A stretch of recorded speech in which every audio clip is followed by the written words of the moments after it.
Alistair Kavanagh and Gavin Lawrence would have been the rally leaders had they not punctured twice on the two opening stages, which cost them 5 minutes, dropping them to 17th. After a blistering drive through the next two sections, taking a stage win on each, they recovered 15 places to settle into second. We just had two punctures in the first two stages. First one we managed to drive out on, second one we had to change in the stage. Well, it's a bit of a lottery. I mean, if everyone gets through without having a puncture, they'll be pretty lucky, basically. But, you know, we've got 3 stages left to go. Who's to say we don't get some more? So. The surface of the route was hard on the cars, especially the loose rocks, and punctures were to dictate the fates of many, including Baldev Chaga and Atul Prashad. They are seen here driving on a rim, which may have saved them time for now, but when the pounding broke the hub, the time lost in repairs was far greater. Just took off over a jump, and on the landing it was just there, so you could not avoid it, so ripped out the whole rear hub and the rim and everything. So just bembelezing it really to get it to the end. So many dropouts in this rally, so I think if we keep it there, we'll still probably get a good position. On the move again, they consistently set times amongst the top 3, which placed them 3rd overall. Hardeep Rissi and Ravi Soni also punctured and are seen here driving on it for the last 7 kilometers of stage 1. They got away without damaging the car and only lost a minute. On the remaining 2 stages of the first loop, they had a clean run, setting times just outside the top 3 to settle into 4th.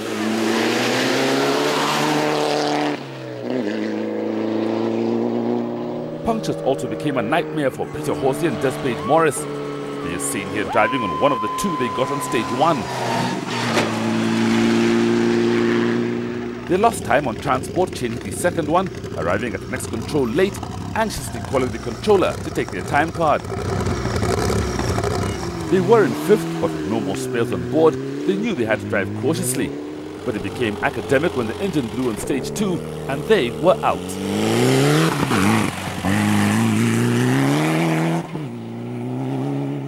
We did okay, and it was having good fun and lots of nice little jumps and stuff, but unfortunately by the end of the stage the engine had blown. We don't really know why, we're just trying to find out now. With 3 of the front runners already sidelined, the race to fill the gaps reveals some surprising names, and leading the battle to 5th place were Tajveer Rai and Bharat Patni.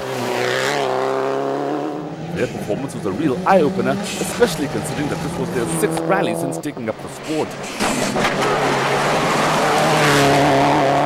What is your aim when you're rallying? Are you looking for results, or are you just looking to improve? At the moment, it's just experience. I think at least the first season, just get some experience, and then we'll see after that. So a result is a bonus? Yeah. I mean, I was hoping for a top 10 today, really.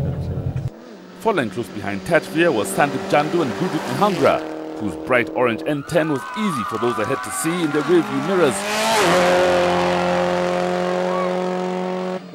They were running in the middle of the field, recording times which went by unnoticed. But when the tally placed them 6th, even they were surprised to be in such good company.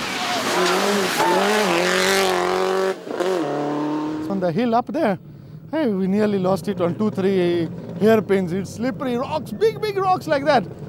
And I was sitting on an angle in my car, so I don't look at the valley down. It's scary. He's got a phobia. Jasmeet Chana and George Joroga were on track to record what would have been a career best result, and were just settling into the rally when a drive shaft broke on stage 3, and what would have been a top 5 placing went by the board. The replacement took nearly an hour, but with only 30 minutes lateness allowed, they were time barred. Jaswinder and Ravi Chana had no such problem and were sensibly pacing their rally with plenty in reserve, which they planned to apply once they knew where they stood.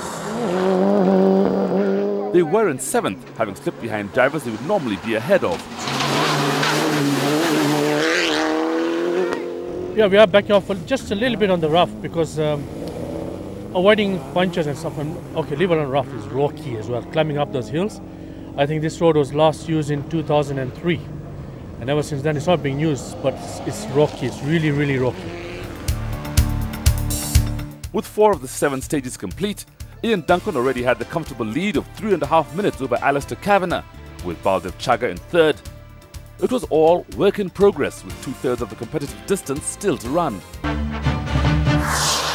The Equator Motor Club had laid on an event that would once again be a strong contender for the best rally of the year. The route had a mix of everything from flat out to very technical, including a very awkward and nerve-wracking hill climb. Whilst there were spectators along the length of the route, the beginning of stage 3 was run around a field to give the locals the opportunity to see more than just a glimpse of the cars.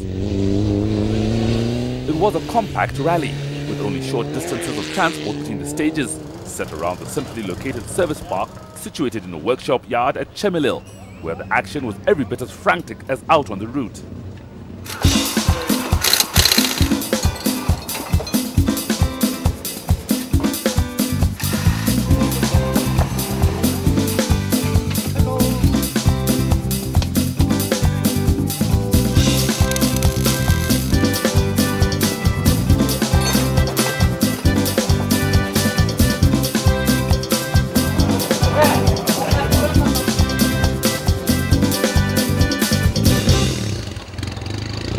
Alistair Cavan and Gavin Lawrence were now running first on the road as they set off for the second loop of the stages.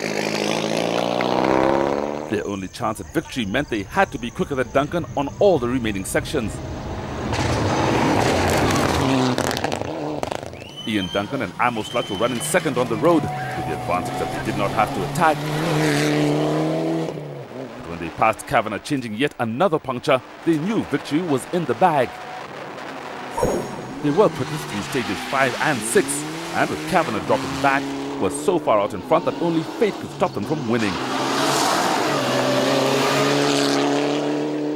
With Kavanagh puncturing, Baljev Chaga and Atul Kochar moved into second, but it was only temporary.